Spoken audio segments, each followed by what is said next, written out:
up, man? Background wars, huh? Yeah. I have played way too much with those recently. You know, the new Zoom settings let you put in a video. You mean like this? Yeah. I can't find anything funny enough, though. Like, I keep trying to find something really goofy that's a good loop, but I haven't found one yet.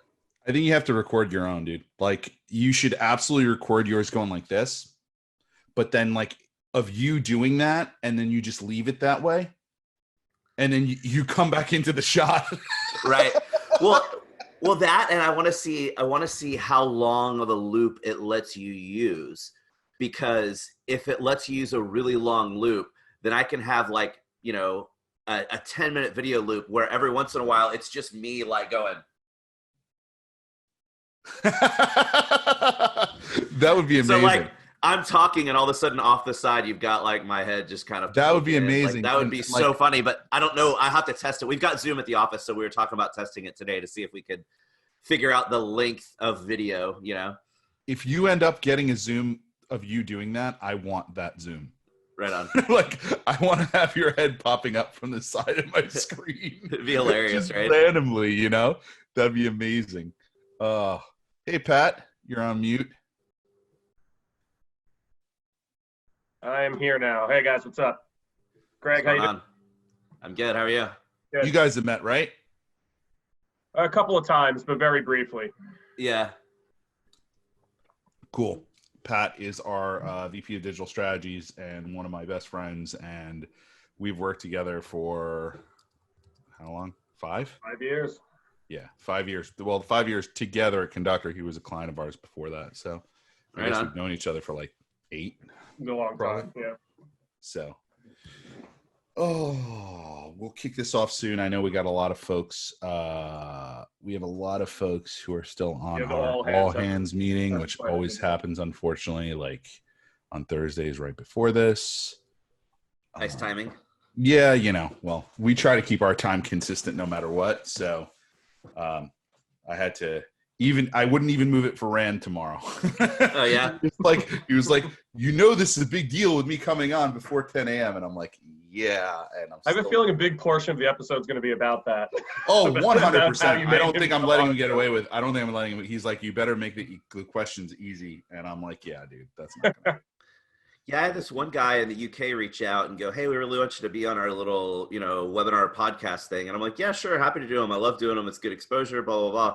And he's like, yeah, so, and most people in the UK, when they've got like podcasts or whatever, they're sensitive to the time change and they'll stay up later or do it. They're like, nope, we do it live and we do it at whatever time. And I was going to have to get up at like 4 a.m. and I'm like, sorry, dude, I'm not doing it. Like, yeah, that's a little, listen, that's a little rough. Like saying it's within like normal-ish business hours, I get, but like once you get to the tune of like, you know, expecting someone to wake up in the middle of the night to do something. Yeah, not going to happen. Stupid early. No.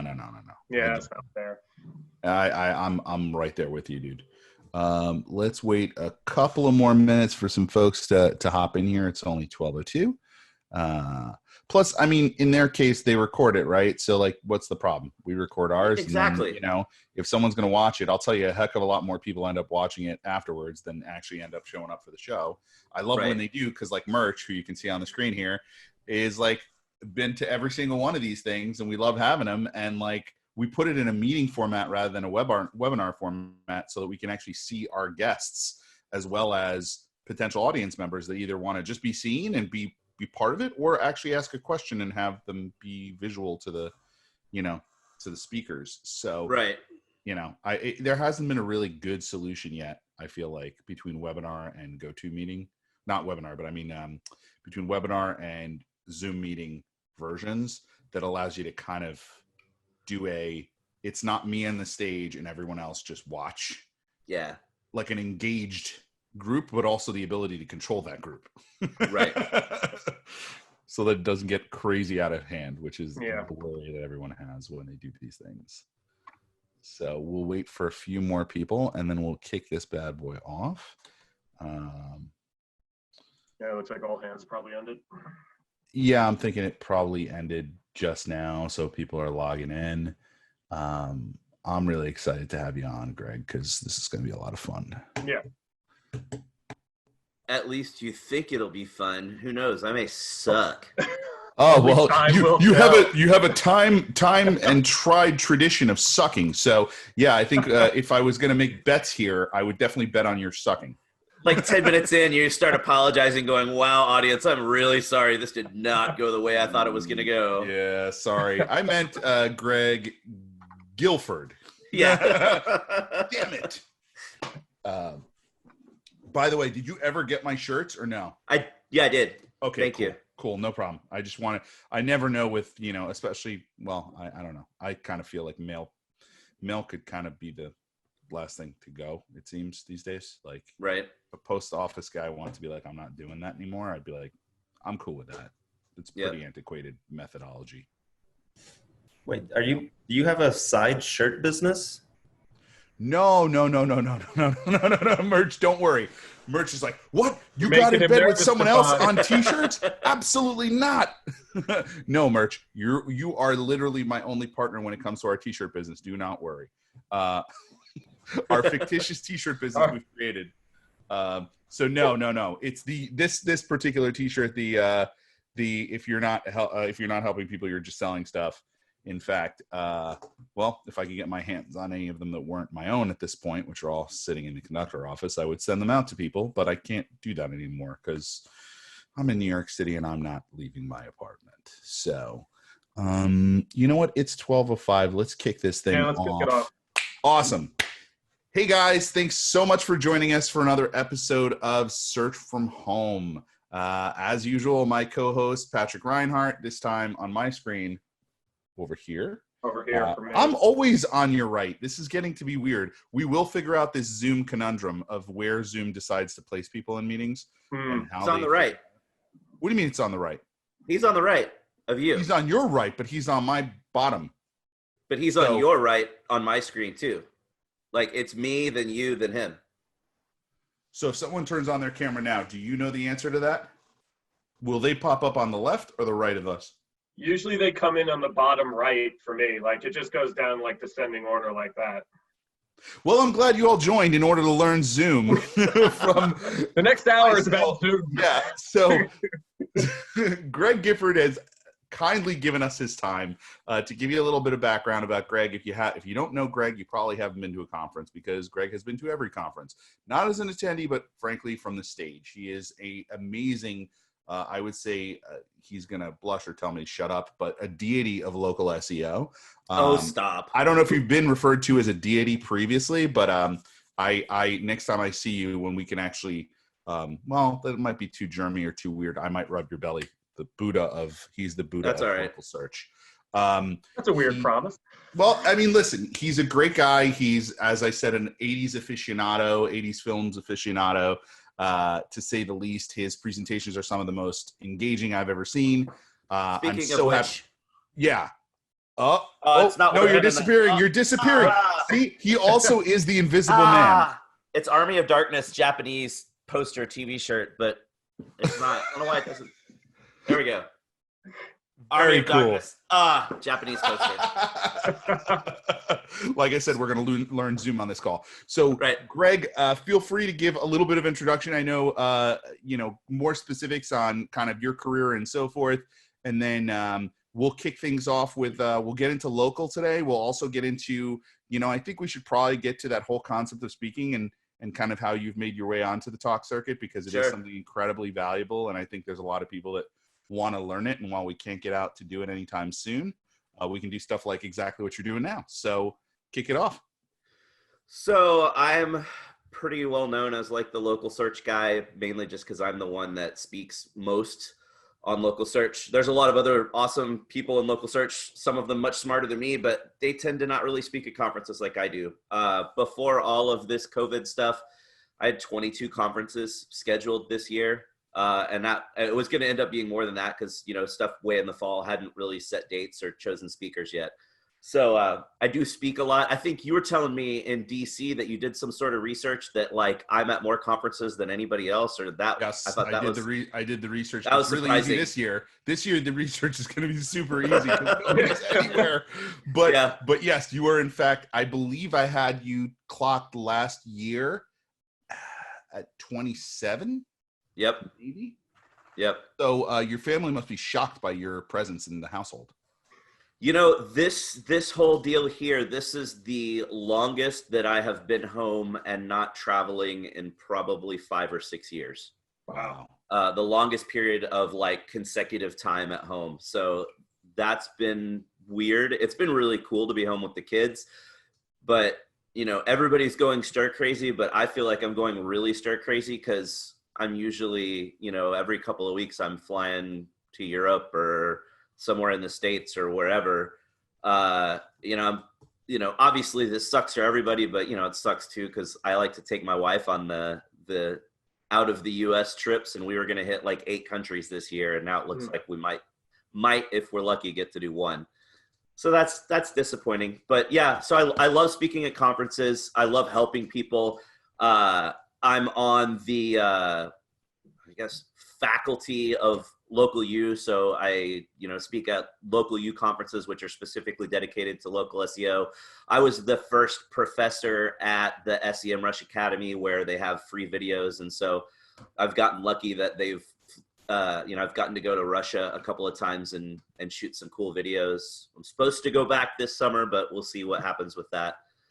But yeah, so I talk a lot about local SEO. This year, actually, I'm trying to change that. Just everybody wants to hear what I have to say about local SEO, but I get really tired of talking about the same stuff all the time. So this year, I'm trying to change it up. And I just did a virtual conference a few weeks ago, and I did a talk about Data Studio.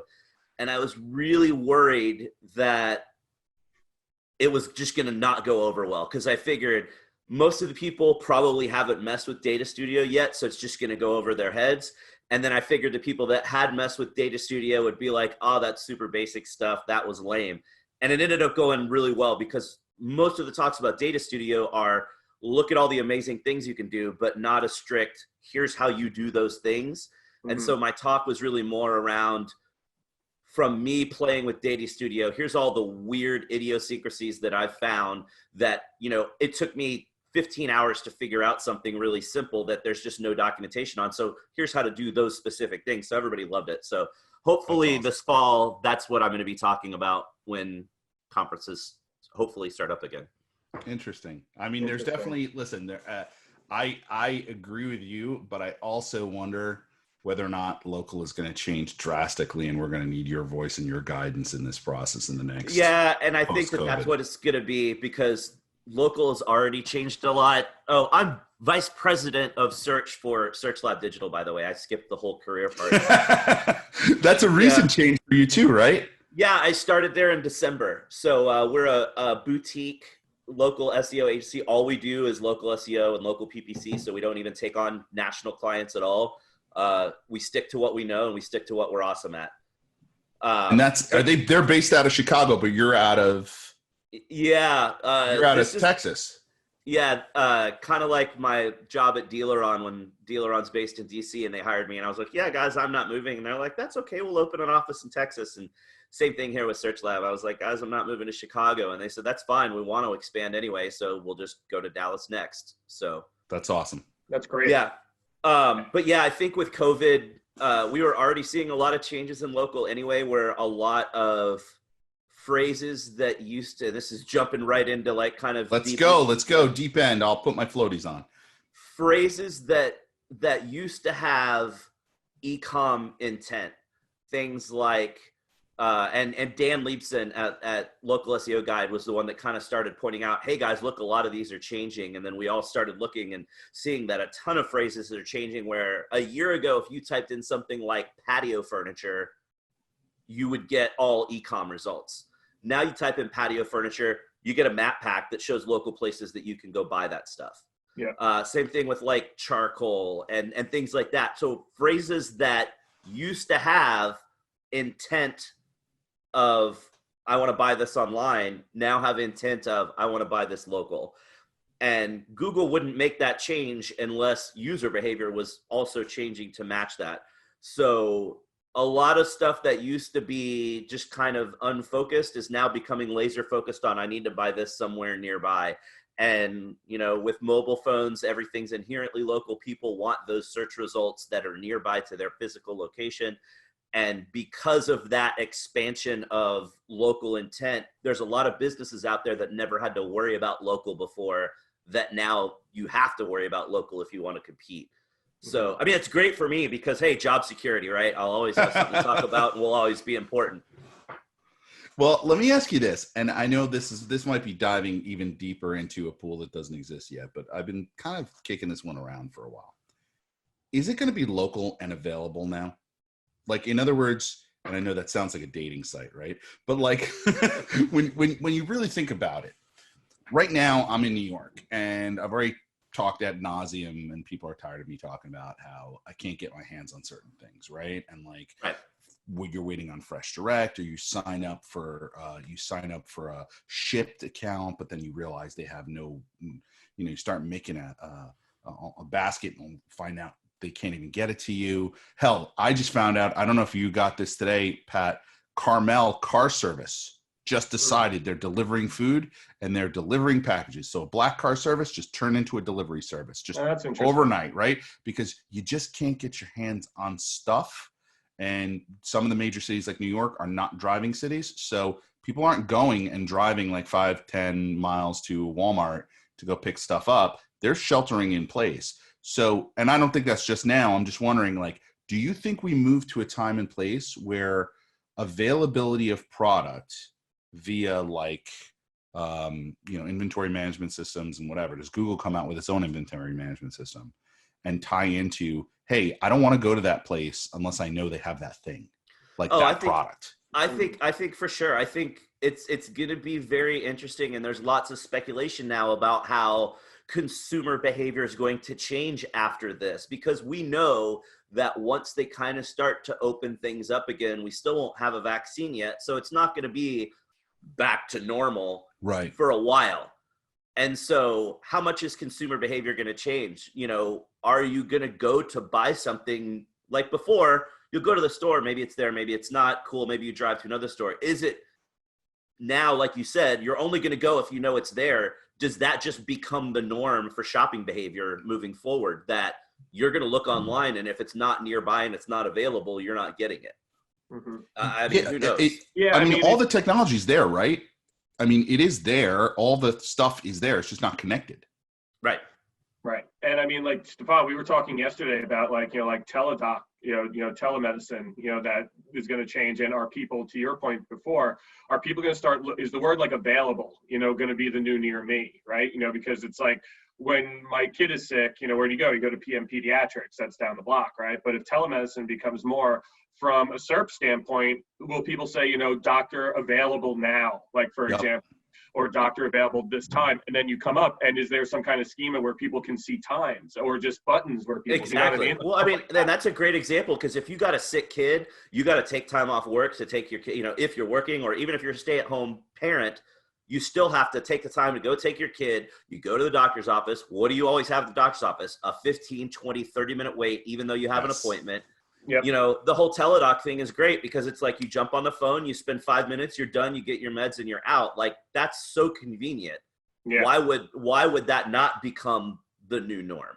Yeah. And I mean, in that case, why would you want, like, I was just thinking about it last night, right? And, like, this has made us all, I don't know about all. One, I say it's made everybody kind of to some degree a level of agoraphobe, and then at the same time like a level of hypochondriac, right? So my hypochondriac decided it would like rear its ugly head last night and be like, all right, well, my wife wasn't feeling so hot, she was having a headache, whatever. I'm like, she can't go to the doctor. There's no way we're going to the doctor's office. Like, we're not going to the doctor's office with my pregnant wife. No way, unless it's like a dire situation. Because I know I'd be sitting in a waiting room for 15, 20 minutes with people who are going there because they think they have COVID and they might have it, and they're coughing up a storm. And I'm not, why would I ever put myself in that situation, right? Right. So I'm like, my doctor is not where I'm going. So I know that, right? And then I kind of extrapolate that out and I say, okay, I don't want to be waiting in lines at a CVS for my pharmacy stuff. Can you ship it to me, right? There's no reason I'd have to technically go get medicine there. I can pretty much have it shipped to me. So those are conveniences, right? But those conveniences get broken when supply chain sucks. So availability to me is like huge. And the other thing I was thinking about too, Greg, and this is just the thought, but like to Pat's point about schema markup, maybe we'll need to do like like signing up for things. Think about barbers, right? Pat will be the first one to tell you this, but like, think about barbers. The day that they're reopened, they are just going to get flooded. Oh yeah. And people are just going to all be there clamoring to get their hair cut because I haven't had a haircut in 2 months, right? Yep. Except I'm a barber and I can't take on 300% of my normal workload. So I would much rather have people scheduled, but how did those people schedule and fill up my entire week so that I'm busy from beginning to end and collect all the money? You don't schedule with your barber, you just show up? I only show up. Yeah, Oh, me really? too. I just show up. See, I go to a barber for my beard. Like right now, it's like I usually have it like faded on the sides down. And like before I go to a conference, I'll go get the beard fade because it just looks cleaner. And like right now, it is just crazy. Like it's like, I mean, it's never that long up top, Yeah. right? But my barber that I go to, I schedule. He's got a scheduling app. And so you schedule and you know when you show up, this is, and it takes 15 minutes for beard cut. So I know, boom, here's my 15 minutes. So that it's same sort of thing as a teledoc. I know I'm not going to show up and wait. Yeah. I'm going to show up. I'm going to be there. I'm going to walk in. I'm going to get my thing done. I'm going to be out because it's all about convenience for me. Yeah, and I think right now, right? Okay, they say everyone can go back Monday. Just saying, this is nonsense. So nobody go back anywhere Monday. But let's just say Monday, everyone could go back. Okay, I can see the barbershop from my place, right out the window. That place gets packed. Here's the thing. Some people have a love for that barber and definitely would go there. Others are like, I needed a haircut. The ones that are like, I need a haircut, they're not going to wait. They're going to go to the barber down the street, right? And so they've lost that ability. And now, if they can't fulfill on that promise, so to speak, that other barber picks up new business and they like their haircut and they're like, well, I'm going to this guy now. He's just a block down the street. So like, it's almost like they're going to get an influx of cash to make up for not make up for all of it, but make up a lot of the losses they've had. I think a lot of businesses are going to be in that situation. The question is, do they have a bucket large enough and well built to collect the money, right? And so I wonder, like, shouldn't SEMA have that? Shouldn't you be able to book that directly through Google? Yeah, and then what happens with, I mean, like you mentioned the black car service that's now doing deliveries. You know, we've seen some really cool examples of businesses that have, you know, pivoted on a dime and are doing something else to keep up with the times. Like I keep laughing at Boober Eats in Oregon, where they have the strip club that's delivering food, and they have strippers delivering food, and they call it Boober Eats. Funny, right? Right? You not hear about that? I had literally not heard about that until just now. So my genuine reaction is literally what it is. It's called Boober Eats, and they have strippers deliver. But basically, it was this guy going, look, you can't come to the strip club, so all my kitchen staff, all my bartenders, all my dancers, all my hostesses, all my security guys are out of work. So now it's like, I'd have to go look it up, but it's something outrageous, like a $30 delivery charge. They have 2 girls show up with your food. They'll, you know, pop their top off and you can take a photo with them, but they also send a security guard out. But then he said it's crazy because you have all the regulars of the guys that like to hang out at the strip club that are now ordering food. And then once it got on the news, everybody started doing it because they thought it was kind of a gas, right? So like, oh, that's funny, let's do this. But, you know, he's doing this to try to keep his kitchen staff, his security guys, to at least have some sort of income instead of being like, hey, peace out. You guys can't do anything until we open again. And you got other restaurants. Like there's like my favorite restaurant here in town is doing deliveries, and they've created these boxes where, like, instead of just getting a delivery, you can buy this box of 6 burgers, 6 burger patties, all the fixings and everything. And it's like $50. So it's cheaper than buying 6 cooked burgers, but then you just cook them at home. And then they're also doing delivery, and they've got catering trucks. So another thing they're doing is they're going out and they're taking the catering truck and going to the hospital and feeding doctors and doing, so they're doing all these things way outside the scope of normal business.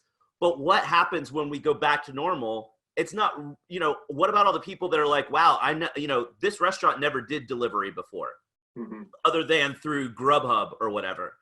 What happens when we go back to normal? I don't want to use Grubhub and pay an extra $15 to get the food delivered. Is the restaurant still going to continue delivering? Because now people are going to be like, hey, this was great. Why do I want to go into the restaurant? I mean, everybody's going to want to go get out of the house, obviously.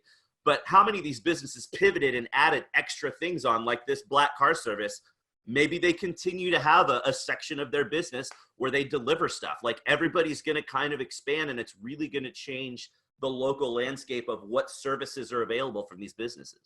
Yeah, I agree. And because I'm seeing that around me. So I live in Long Island, and, a lot of the local restaurants here who never delivered, even through like DoorDash or through Uber Eats or anything, they all have delivery services now. And yes, it's their old, kitchen staff and their old waitresses and waiters, and that's fine. But I guarantee you that at least half of them are going to continue to do this after the fact, because you have folks that you have like a steakhouse, which is right around the block from me, which would never have delivered, which, you see they're doing all these delivery specials, and it's a limited menu, right? So they control the cost of it.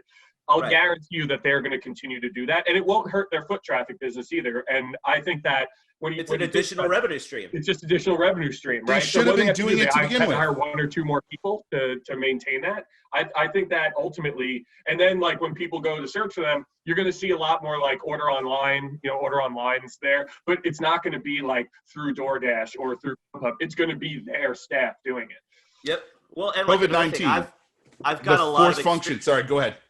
I got a lot of experience in automotive. I was in automotive for 12 years, and now I've branched out, and I'll do anything local, but automotive still applies. But for years there was this huge pushback against Tesla when Tesla came out, and dealerships were banding together and suing Tesla to try to keep them out of the state and saying it breaks the traditional dealership model, the whole direct to consumer. You don't need dealerships. All your staff's going to lose business. Well, okay, whatever. That didn't happen. Clearly, people are still going to want to go do test drives and go to the dealership and whatnot. But now that we have COVID and dealerships are closed, you have a lot of dealerships that are saying, all right, cool, we'll do concierge stuff. You call us, the dealership, you say there's a car on the site that you want to see. We'll go do a FaceTime walk around to that car. We'll point out everything. Hey, you want to test drive the car? We'll drive it to your house and let you test drive it there. And you want to buy the car? You can buy it totally online, and we'll deliver it to your house. Hey, you need to get service? We'll send somebody to your house to pick your car up. We'll take it to get it serviced. We'll disinfect it. We'll bring it back to you. All of that stuff is stuff that people have been clamoring for years. I want to, if I'm brand loyal, if I drive F-150s, and I know I will always drive an F-150, or I will always drive a Mercedes, or I will always drive a BMW, I don't need to go to the dealership to buy my car when my lease is up. If my lease is up, I need to be able to cool, I want the same one, or I want this one, just flip me. And they could bring it to my house and do it that way. But they never did that before. And now they're all doing that. And I don't think they're going to be able to go back. I think you're still going to have customers that are going to say, look, you did this during the virus. Why can't you do this now? Convenience is a hands down, when you've created the convenience, you don't go back from that, right? We don't go oh yeah, you know what? This car's cool, but I really want a horse and buggy. You just don't do that. And the fact of the matter is that it's funny you bring that up, because we actually, we just talked about this a couple of episodes ago, exactly with a garage that was trying to do this. And we explained that, with video being so important right now, showing a video of how you would go and service the car and how to build trust, because just writing that down for someone and having them read a diatribe of, this is how we're going to take care of your servicing. There's nothing sexy about that. Not to say a video about it's going to be that sexy, but being able to actually consume that as a consumer and understand it so that you have less risk involved. But I think this is also a forced functioning of everything that was supposed to happen in every business anyway. We have force function digital onto people right now they may see it as a life preserver. Later, they may actually turn it into a boat, right? Or a raft. And so that's the difference is are you doing it because you're just trying to survive? And it's so foreign that there's no way your business could ever do that, right? Do I think the strip club ends up doing this for good? Probably not. It's probably a life preserver for them. But could the black car service continue to do this and create a whole other revenue stream for themselves that now unlocks a lot more and disrupts Uber and others? Sure, they could. And that's valuable. And I think this is not something, I know everyone's oh my God, but this is good. This is a good silver lining to a very crappy situation.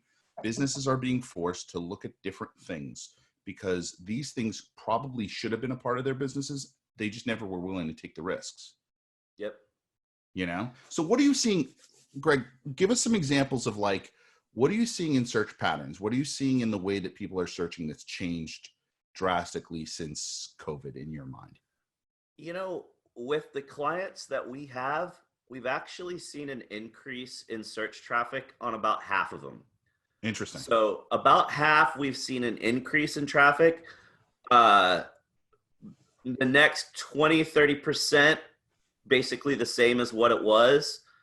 Maybe 10, 15%. We've seen a little bit of a dip, but you would expect that everything would just tank right now. I mean, expectation would be nobody's going out buying stuff, so why is anybody looking online?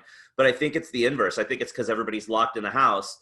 They're spending more time online. They're doing more window shopping, so to speak. Yeah. So, and I know a lot of industries or a lot of agencies got hit harder.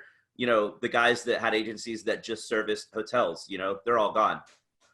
We're lucky that we have a diverse set of clients. We're not really super heavy in any one vertical, so we haven't been hit too hard.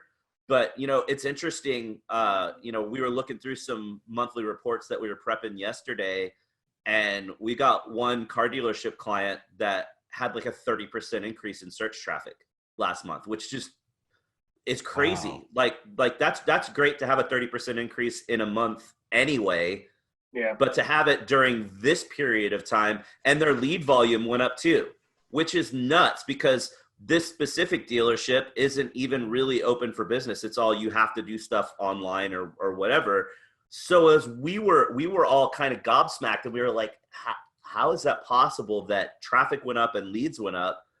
And, they, talking to the dealership, they're like, yeah, it's a lot of service stuff that's coming in lead wise. A lot of people that, your car's breaking down, you still got to get your car fixed, or, you don't think about the fact that a bunch of people out there don't own their car. They lease their car. And if your lease is up right now, you have to come switch and get another car. So, there's that. We've got some attorneys that are still getting a ton of traffic. We've got a lot of, we're fairly heavy in jewelers. So we got a lot of jewelry stores, and all of those are closed, but they're still getting a lot of search traffic. And I think they're going to have that big, kind of like you were talking about the barber having a big boom. I think the jewelers, especially the ones that buy jewelry, you're buying gold. Yeah, for sure. Like that makes a lot sense. Of jewelers, they sell jewelry and they make custom jewelry, but their big point of really making profit is buying gold or silver, melting it down, and then reselling or whatever. I think there's going to be a massive influx of that type of business for these people, of everyone finally getting to come out, and people that are financially behind going, I got a bunch of jewelry I can sell. So we're seeing a lot of that. We did have a hotel client. It's awful how bad things are. Like, just search traffic disappeared because nobody's looking for anything. Because obviously, you're not going to a hotel in Vegas right now, so you're not looking for anything related to that. So, a couple of verticals got hit really hard, but we've been lucky that a lot of the verticals that we have clients in haven't seen a whole lot of effect. Interesting. I think those are really good insights in terms of like the businesses to kind of keep an eye on. And it's interesting about the car dealership one. Do you think that was, so have they looked at the difference between servicing and leasing in terms of that split? Only because, like, I wonder if servicing, and again, this is me being the conspiracy theorist I am, servicing becomes I might need my car, I might need to leave the area, right? I need to know my car can run. Right. I don't feel comfortable where I am. I mean, I've had a lot of people in New York City take off, right? They're not in the city anymore. They are elsewhere, and they didn't have cars. They did not have cars. I had one coworker who was like, I'm buying a car. I'm like, you're buying a car? He's like, I'm buying a car. I'm like, all right. Instead, it ended up being a rental. But the idea is, like, people are getting out, at least from New York, going elsewhere. I'm sure people in other cities are considering that as well. It's interesting hearing that take from you, where you live, people don't have cars, versus where me being in Dallas, everybody has cars, right? And so Long Island.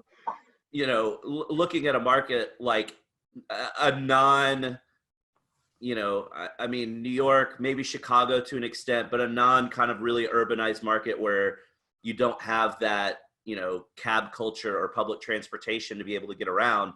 Places like Dallas, LA, Phoenix, where it's just really spread out. It's that urban sprawl. Everybody's got cars. So yeah, I mean, you need an oil change. It's time for an oil change. You got to get it. Whatever tire alignment, stupid stuff that you just have to do if something's wrong with your car.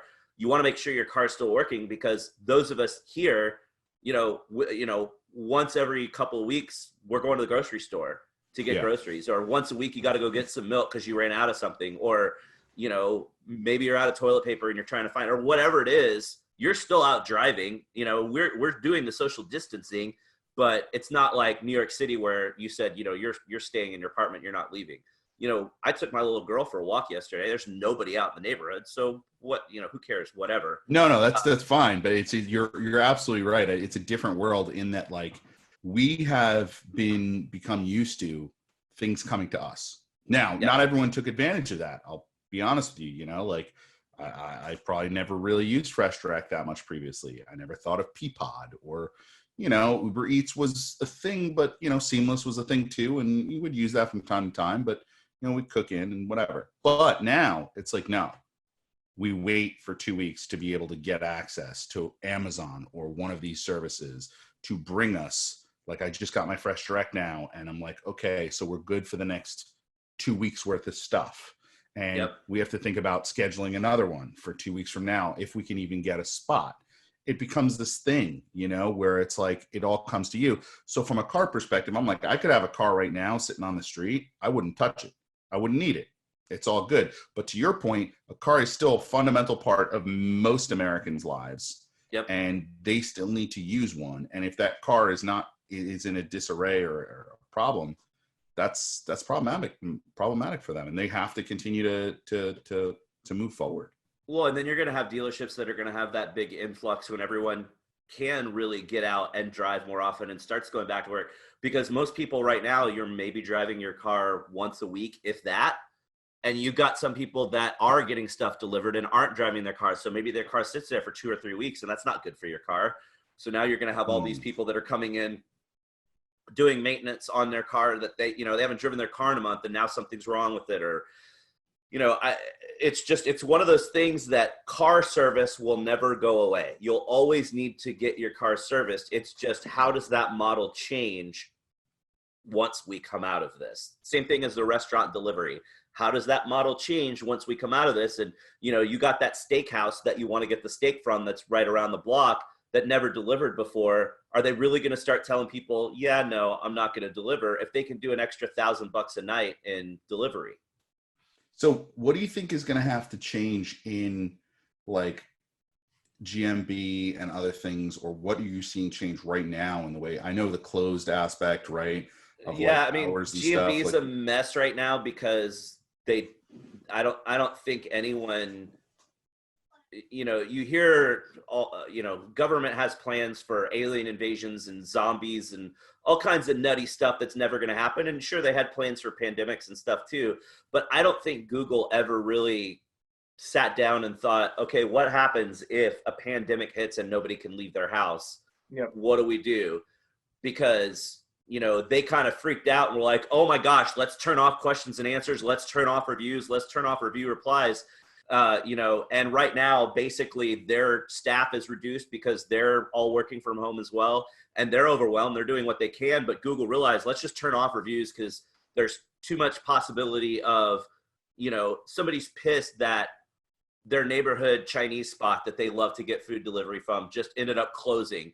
So, for whatever reason, they closed, they're not doing delivery. Maybe that restaurant gets a ton of bad reviews going, screw you guys, why aren't you delivering, blah, blah, blah, blah, blah. It's not fair to that business to get those reviews. So I get that they turn those off. But also at the same point in time, you have restaurants that are pivoting and doing delivery. The steakhouse that's now doing delivery that never did it before would probably get a ton of great reviews going, oh my God, it's amazing you guys are delivering.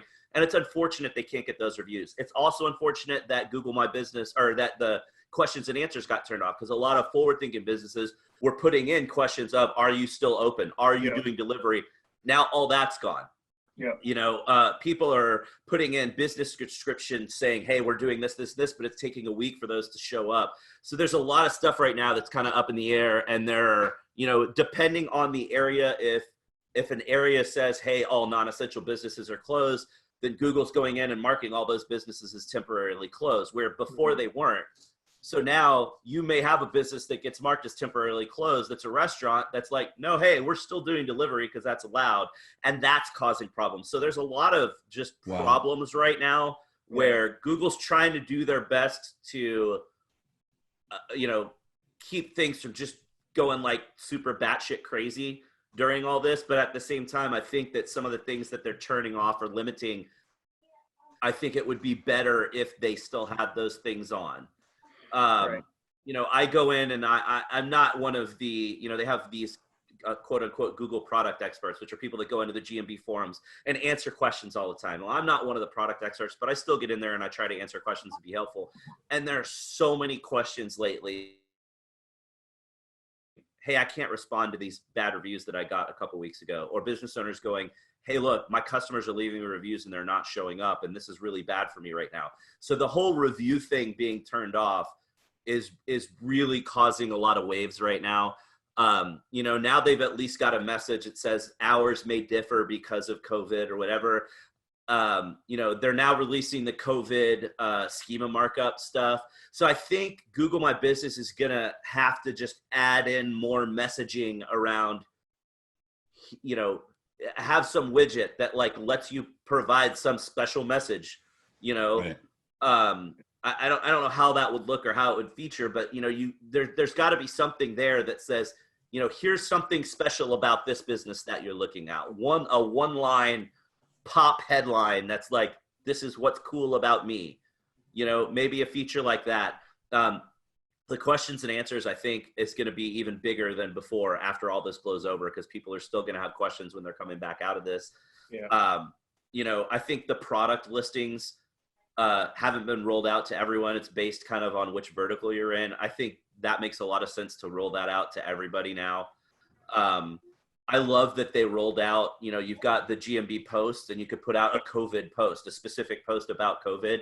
I think that's great. So I think things like that, it wouldn't be that hard.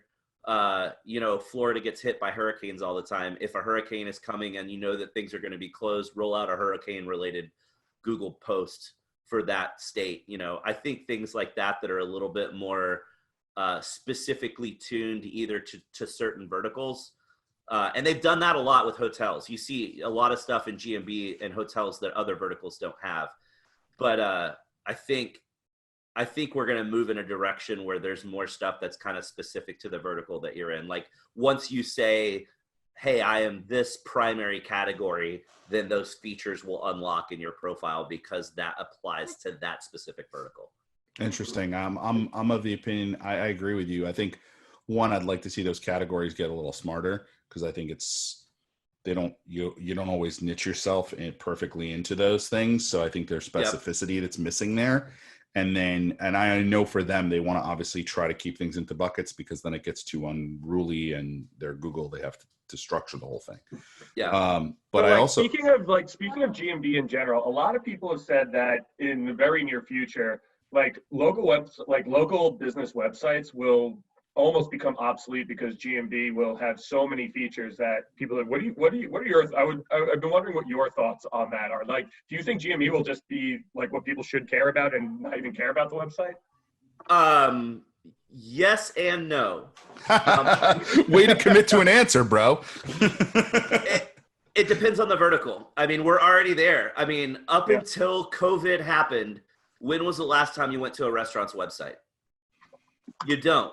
Yeah, you know, and I travel all the time. And what do I do when I'm in a new city and I want to go find somewhere to eat? I'm looking at Yelp recommendations, or I'm looking at, you know, I'm looking up burger restaurant or steak restaurant on Google, and I'm looking at what's nearby and what the review stars say and what the photos are. I don't go to the restaurant website.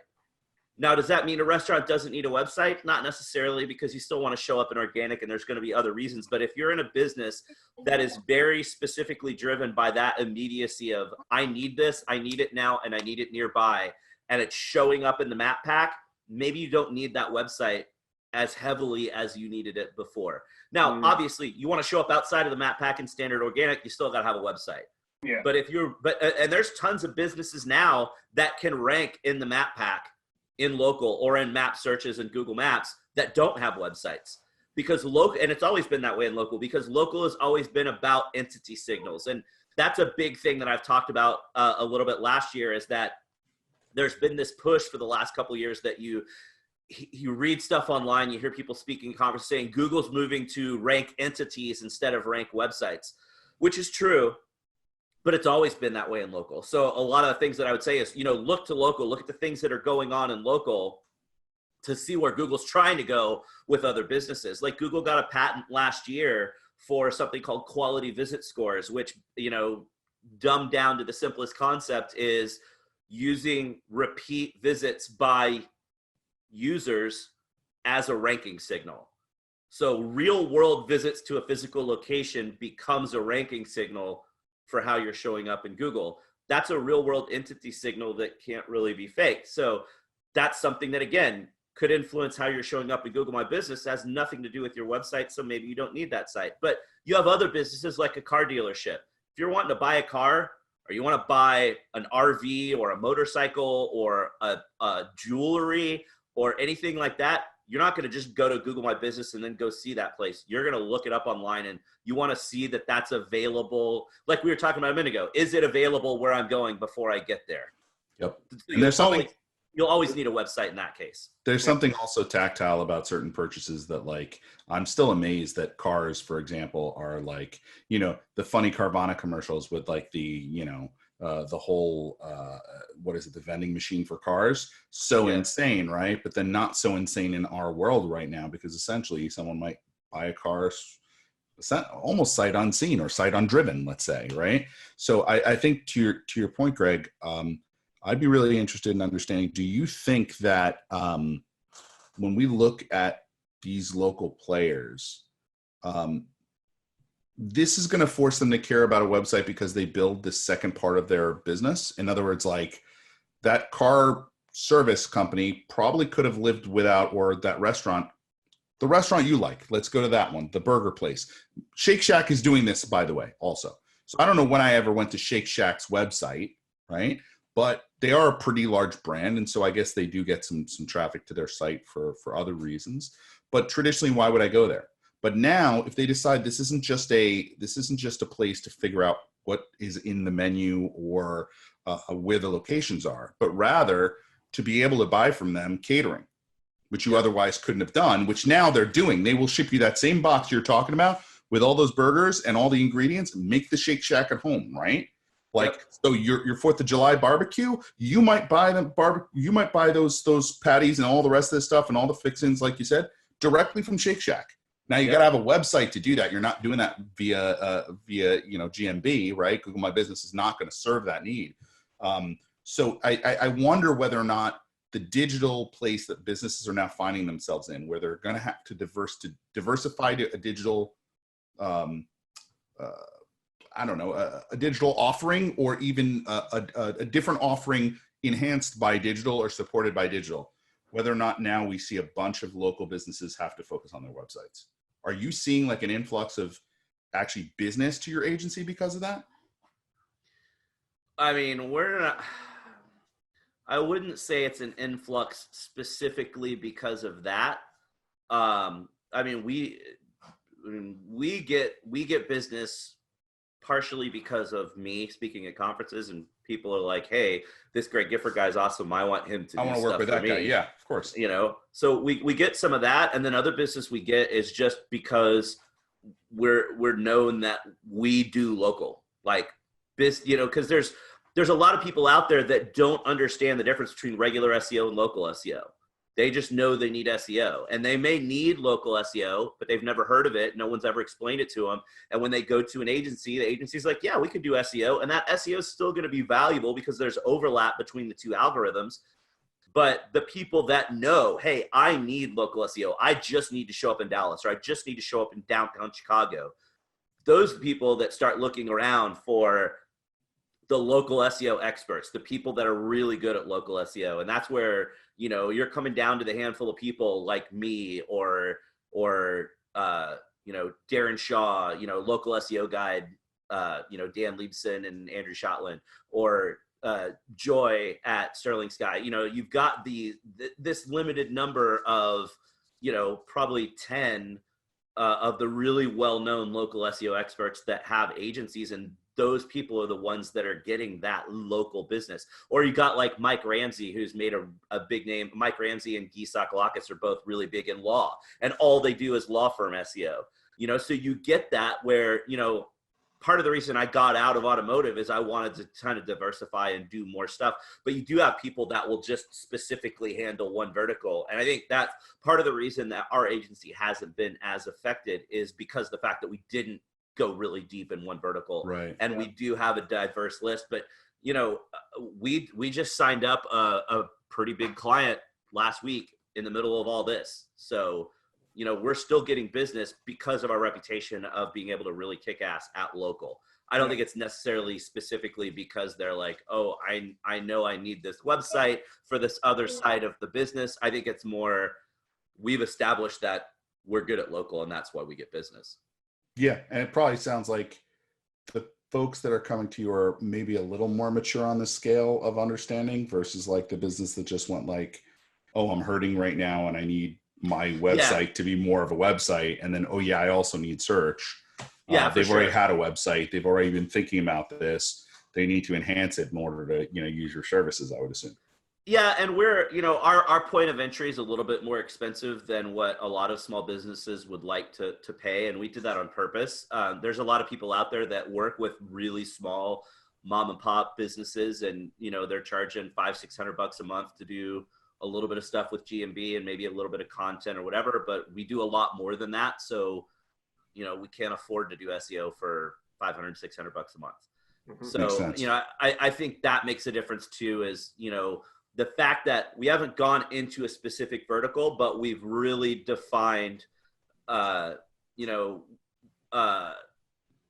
our goal. This is our target audience, is SMBs that have the budget, that are the type of businesses that will spend at least what needs to be spent to get in the door with us, that understand the value of showing up in local search. So it's not that we're opening the door to anybody at $500 a month, and you'll get a guy that 2 months in is like, I'm not showing up, number one, I quit. Like, you know, more than anywhere else I've ever worked, we've got clients that have been around for years and years and years and years, because we're careful about who we work with, and we get people that understand the value of what we do, and we get results. You know, what we do works.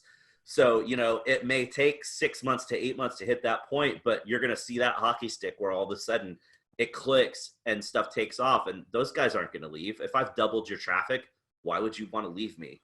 So there's a great follow-up on that. What's your red flag? I'm sure everyone would probably want to hear this. What are some red flag things for you in that qualification process? Now, obviously, monetary one of like, this is our rate, helps to take the chuff out, right? But then what are some of the ways that you go, ooh, yeah, I don't like that statement. That's probably not going to fly with me, you know, in terms of selection of clients. We were doing a demo where, gosh, I can't even remember who it was. This was a couple months back, but we had done an initial demo, and the guy was like, you guys are awesome. You know, we've been looking around. We've got it narrowed down to 2 or 3 people. Let me get you in touch with our president. We need to go through the demo again. We get in with the president, and the president's like, immediately like, yeah, so our goal is in Q2 to increase organic traffic by 20%, and then another 20% in Q3 and another 20% in Q4. And we're like, where are you getting those numbers from? And he's like, well, if we're paying the amount of money that we have in our budget to pay you, you should be able to do that. And we said, nobody can tell you,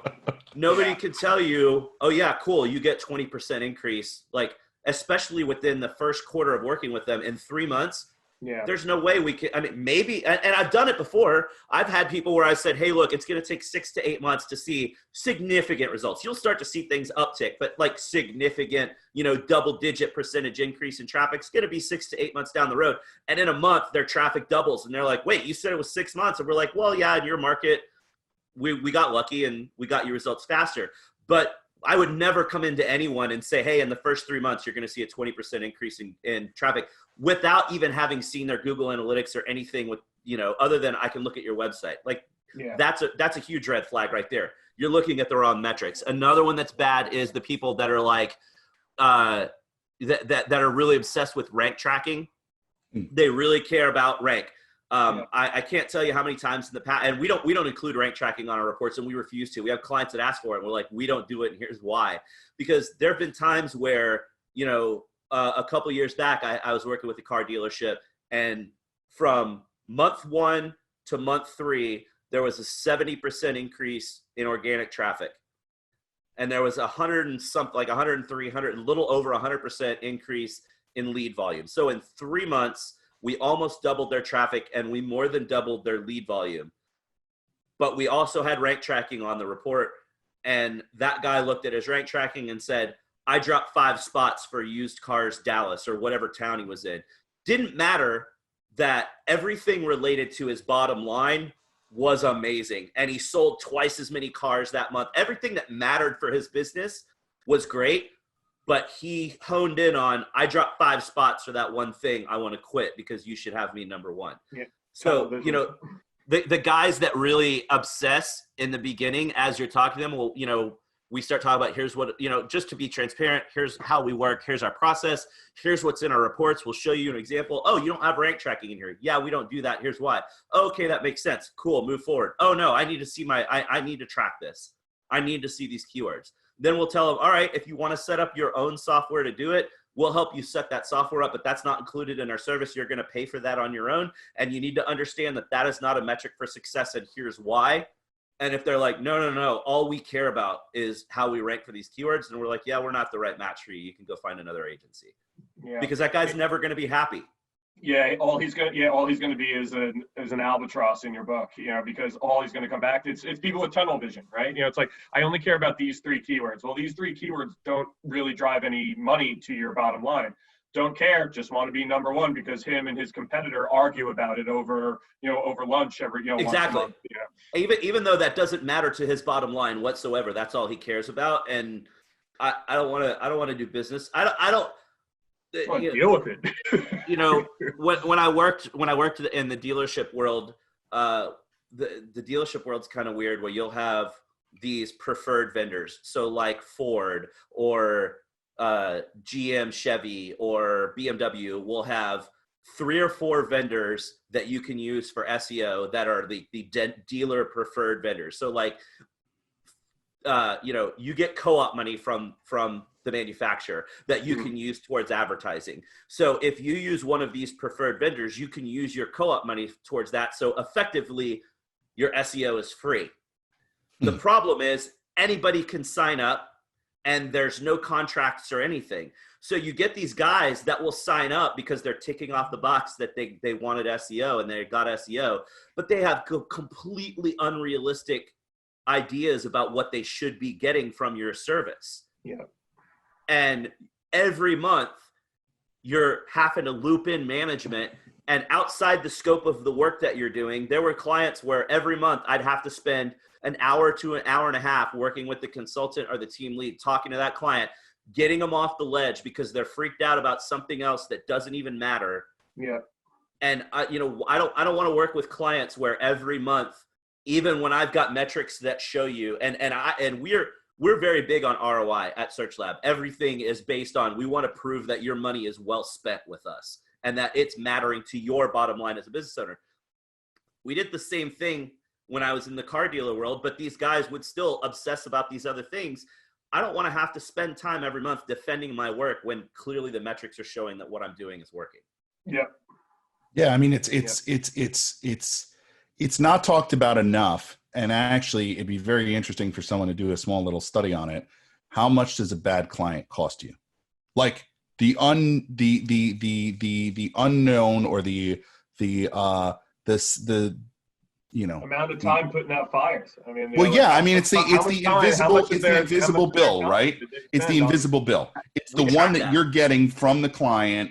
You're actually paying them because you want to do what's right. You want to help the client. You want to save the client. You know that if the client works with you, you're going to be able to help them. Sometimes they just need to be able to have more patience, which is hard to do, especially if you, at a time like this, where you feel like someone's stepping on your air hose. It's really hard to say, keep breathing, right? But you know, if they're not your client, you can't help them. So you obviously don't want to lose them in that regard. But sometimes a toxic client can do more bad than the revenue does good to your business. And it ends up making you inept at helping all these other clients who frankly who do understand the value of what you provide, would actually execute against it, would do these things. So it's a good point, and it's one that I think gets overlooked far too often in the cost of a bad client. Figure out how to do the ROI of that, or not the ROI, but the cost of. So you do actually track the cost of a bad client? So well, I don't necessarily say we track the cost of it, but we track the time involved. So I guess it would be easy to associate that cost. So we, in our project management system, we have, for each client, here's the tasks that you have to do in a month related to whatever it is. And everything's customized for us. So it may be different from one client to another. But one thing that we always include is 1 hour of what we call kitchen sink time. Everything to the kitchen sink, right? So it's called kitchen sink time. It's 1 hour a month of and it's just a kitchen sink placeholder of here's an hour of time that is, we're billing to that client. It's included in that client's bill every month of, you're going to have emails and phone calls, and you're going to have about an hour. Maybe it's a little bit more, maybe it's a little bit less, but across all of our clients, it averages out that, you're going to have an hour a month of communication, or the client asks a question, you got to go spend 15 minutes looking up something in Google Analytics and sending them an email back, right? But we keep track of that time. So let's say you're my client and you ask me to do something, and I've got that hour block. I'm going to come in our project management system and log, hey, I spent 15, Stefan sent me an email, asked me this. I spent 15 minutes looking it up in Google Analytics and replying to it. So I'll close that kitchen sink task out with the description that says what I did, and say that even though the estimated time is an hour, I'll say I spent 15 minutes. Mm-hmm. But then next week you may ask me something else, and I come back and go, oh, he freaked out about ranking. And so I had to go grab my team lead, and I had to grab my manager. And between the three of us, we spent a cumulative total of 2.5 hours between looking this stuff up and finding this stuff and getting back. So then per client, I can run a report and see how much kitchen sink time is spent per client. So then you can see these clients that are like 4 or 5 hours a month of kitchen sink time. And then we can come back in and rope them in and go, hey, look, we understand that you're really involved, basically going, look, you're high maintenance, buddy. But you don't say it that way, obviously. But we understand you like to be more involved in the process. We've been tracking, here's how much extra time we're spending. We're spending an extra 5 hours a month for the last 3 months on your account outside of what we're billing you. And that's just not sustainable. How would you like it if I took a couple hours away from what I'm supposed to be doing for you because I'm trying to help another client? Oh, I wouldn't like that. Well, of course, nobody would. So if this is going to continue, it's fine. We have no problem, but we're going to need to up your bill to take care of this extra time that we're spending. Yeah. Which is fair. Which is completely and utterly fair. So listen, we're hitting time, and dude, there is no question we're going to have you back on in a week or two. Happy to come back. Yeah. To come and chat all about. I want to get into all about how to get onto the speaking circuit, because I think that's huge. And yeah, I mean, that could be a whole hour conversation. I know there's no one better than you to talk about that. So I'll get it on the calendar for everybody. Cool. Awesome.